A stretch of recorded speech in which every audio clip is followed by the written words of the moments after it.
దయ కోసం ఎదురుచూస్తున్న అనాథ అన్నదమ్ములు, చదువు కోసం పోరాటం. Doctor B.R.. అంబేద్కర్ కోనసీమ జిల్లా, ముమ్మిడివరం నియోజకవర్గం, కాట్రేనికోన మండలంలో ఇద్దరు అన్నదమ్ములు దాతల సహాయం కోసం ఆత్రంగా ఎదురుచూస్తున్నారు.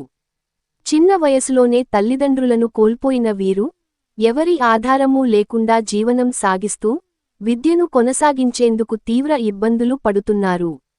తల్లిదండ్రుల ప్రేమ, సంరక్షణ లేకుండా ఒంటరిగా బతుకుతున్న ఈ అన్నదమ్ములు ప్రతిరోజూ జీవితంతో పోరాడుతున్నారు. ఆహారం, దుస్తులు, చదువుకు అవసరమైన పుస్తకాలు కూడా అందుబాటులో లేక, వారి పరిస్థితి మరింత దయనీయంగా మారింది. చదువుకోవాలనే ఆశ ఉన్నప్పటికీ, ఆర్థిక ఇబ్బందులు వారి కలలను అడ్డుకుంటున్నాయి. మాకు ఒక అవకాశం ఇస్తే మేము కూడా చదివి మంచి స్థాయికి చేరుకుంటాం అని వారు వేడుకుంటున్నారు. దాతలు, సేవా సంస్థలు ముందుకు వచ్చి ఈ పిల్లలకు ఆర్థిక సహాయం అందించాలని స్థానికులు కోరుతున్నారు. అలాగే ప్రభుత్వం కూడా స్పందించి విద్య, వసతి, ఆరోగ్యం వంటి అంశాల్లో ప్రత్యేక పథకాలు అమలు చేయాలని విజ్ఞప్తి చేస్తున్నారు.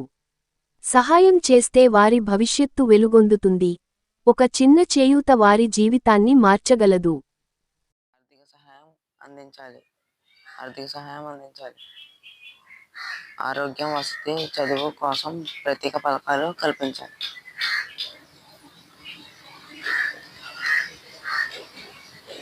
మా అమ్మగారు చనిపోయి 7 సంవత్సరాలు అయింది. మా అమ్మ తాతయ్య మమ్మల్ని చూడలేకపోతున్నారు. మా నాన్నగారు ఉన్నారో లేరో కూడా తెలియదు.